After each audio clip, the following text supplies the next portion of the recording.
Welcome back to the channel, everyone. Feels like it's been a little bit since we've seen some new life around here, even though there's plenty of it. But it's about time we close out the season with one last clutch. Let's go.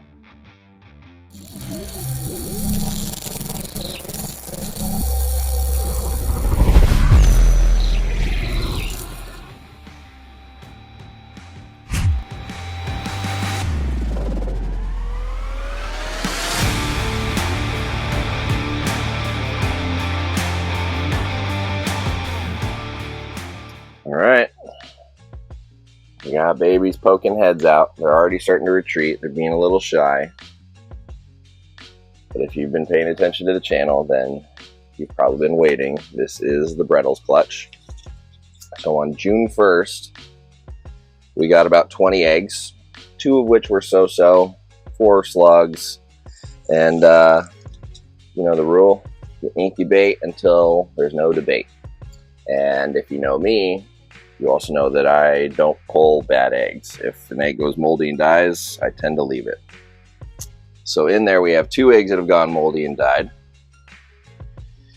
But it looks like we have 1, 2, 3, 4, 5, 6, 7, 8, 9, 10, 11, 12, 13, 14, 15, 16 eggs have pipped, and 1's trying in the bottom here. So what I'm going to do is rig you up around my neck. We're going to check on these last couple here, and then we're just going to let them come out in their own due time, and I'll pick up the camera when they're all out, likely tomorrow. So some of them are gearing to come out already. We're not going to force them. Just going to let them figure it out. But happy hatch date, little Reptiles. Okay, so it looks like pretty much every egg that is still viable, so not that one and not that one, but every single one has some sort of active opening, pip, whatnot. Here we've got a little slice, another one here, so I just want to make sure this little dude has an easy way out, just to make sure. Alright, cool. Now eggs definitely crumple and do their thing over time, but what are the odds there's a baby in this? I don't know. Doesn't feel great. It feels squishy instead of hard, so there's possibility, but this thing was like folded in half on itself a long time ago. So I don't have high hopes.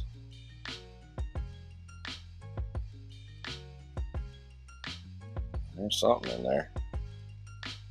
Oh my goodness. You know what I think this is? Yep. I think this would have been a twin. He might be alive. But there's a whole nother huge yolk over there. Barnaby, what do you think? Would this have been a twin? Because there's a little guy and then there's a bunch over there.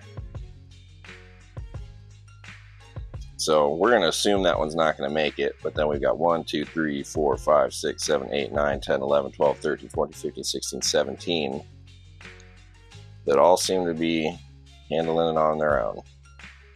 So 17 is pretty good, and if that little guy makes it, 18 if he's healthy. But yeah, next time I'm picking up the camera, hopefully we'll have a nice big pile of baby Reptiles right here.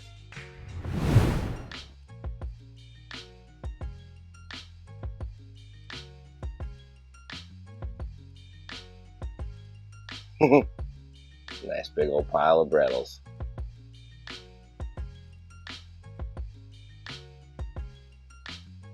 It's a beautiful sight. Let's take a look. Let's take a look. Alrighty, let's take a look at these beautiful babies. Now you're going to be surprised because they are not bright red like the parents. As you can see, they kind of hatch out this rusty sort of gray and maroon color. These guys are rearing to go. Look at them. They're climbing out of the bin. Just looking what's up. That's awesome. They look great. I got a baby bin over here for them. So we'll get them into a nice humid bin and continue with the communal stuff. All right, let's count while we go. Should be 17. One big baby. Okay, that was a little hectic. Too many babies in a tight space. Not working. So we got 16 babies. This one that we looked at that looked like it might have been a twin, that one didn't go. Yeah, didn't make it. Not surprised. And then we got one more little guy here hanging in there, finishing absorbing its yolk.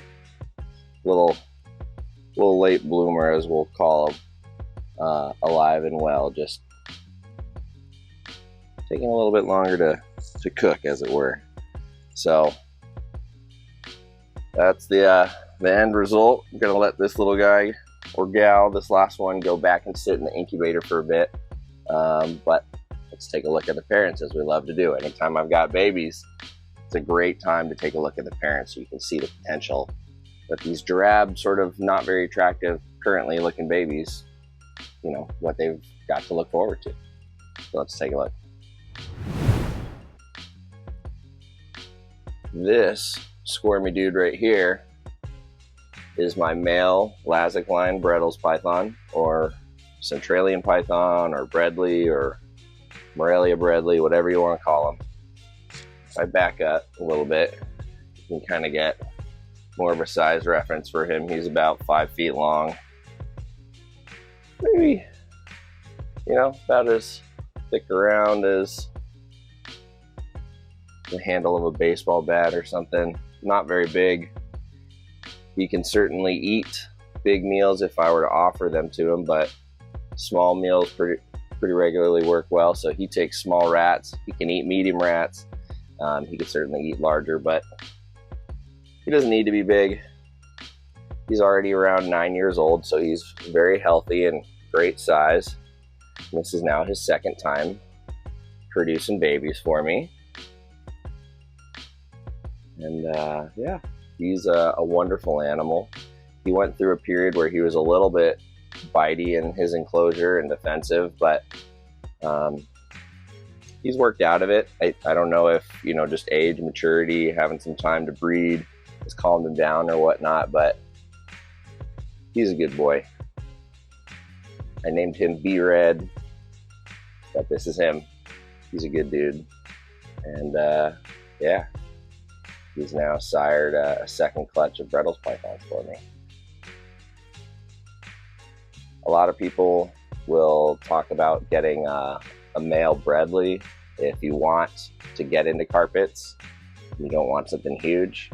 And for any of you who are thinking about that, here's a great little visual about how big he is. So, hanging on to my wrist here. He's not big.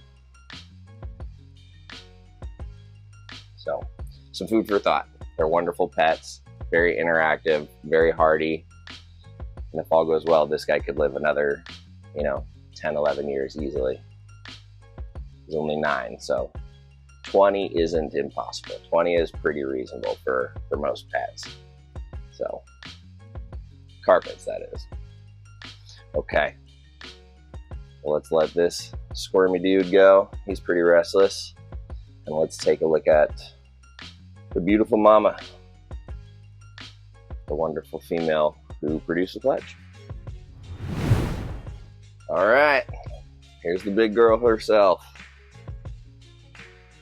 I have aptly named this wonderful lady Chevelle. She's a big sweetheart. She didn't used to be, though. There was one time where I was doing a live stream years ago and she randomly in midstream decided to food wrap my hand.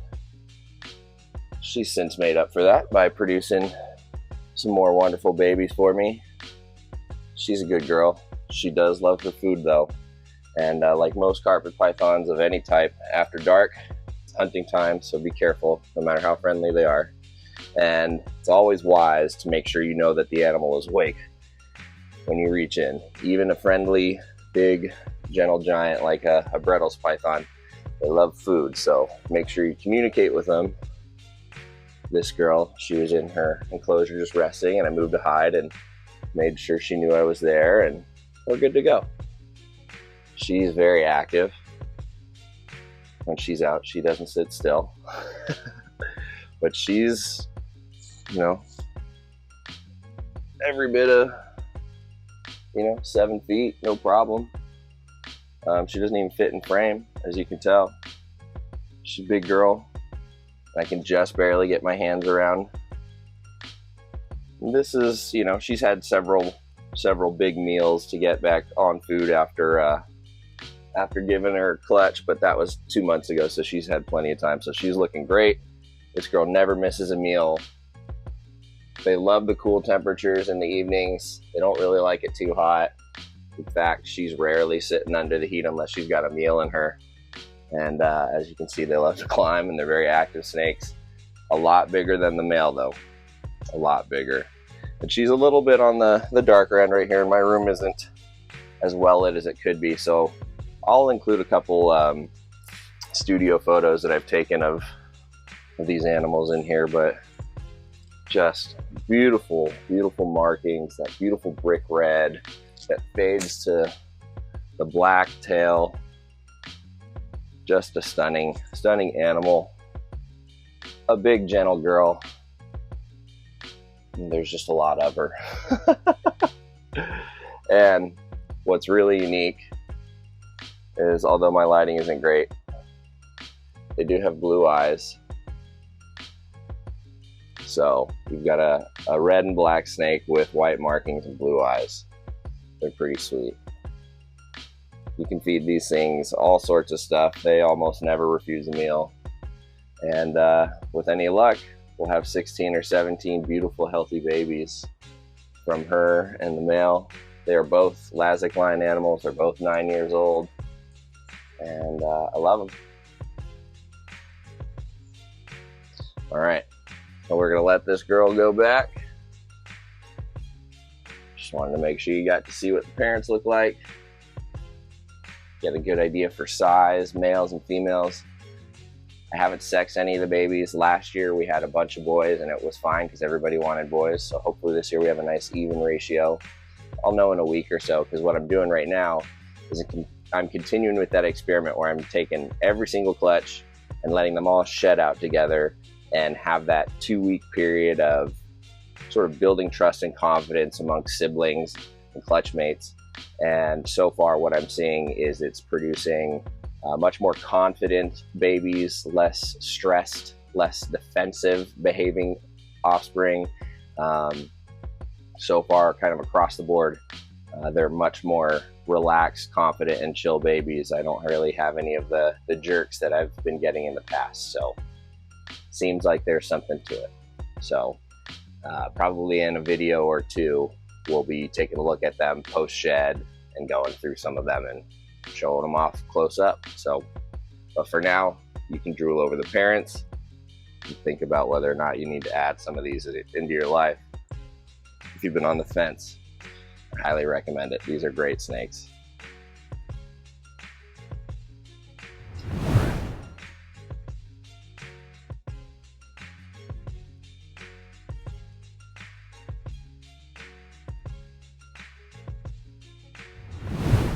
All right, this little baby, this big baby, I should say, we're gonna close this video out. Just wanted to give you one quick look at a huge bellied, beautiful banded Lazic line Reptiles python. Just a wee baby. Very excited to have another clutch of these on the ground. So, all right, we'll give my sponsors some love, Reptiles Express and Reptile Husbandry Designs. If you're gonna grab any of the 3D printed perching and some of that awesome stuff that Chris is making, you got a new machine up and running, use code RR10 to get you 10% off at checkout over at Reptile Husbandry Designs. Good people over there, family run business. If you're doing any shipping this year, please hit up the good folks over at Reptiles Express. Use code Riley50 to get you 50% off of up to 10 shipping labels per customer. And that'll get you a good head start on the future savings, because the more you ship with them, the more you spend, the bigger your discount gets over time. So they're going to save you a lot of money on those shipping labels. So go give them a holler. With the money you're going to save from them, go get yourself a USARK and USARK Florida membership. If you're not already a member, membership really matters. They're the only group of folks that sort of kind of across the country work. Need to charge my lights more before we finish that. They are the only lobbying body of folks that are out there working to fight for our rights and keep unjust reptile legislation off the books. So the least we can do is support them for supporting us. And if you want to support what we've got going on here, help me buy more lights apparently. I've got a Patreon, just Riley Jimison on patreon.com. I love my patrons. They're wonderful people. They're a great community. They've been really stoked to see these guys. They've been waiting on these for a minute for sure. So I know they're very excited to get some of these beautiful babies. But yeah, they're great people. They get access to all sorts of discounts, early information, the Discord, you name it. So it's a lot of fun. Look forward to seeing you there. And on that note, I'm going to get out of here and charge these darn lights. Alrighty, see you on the next one. Peace.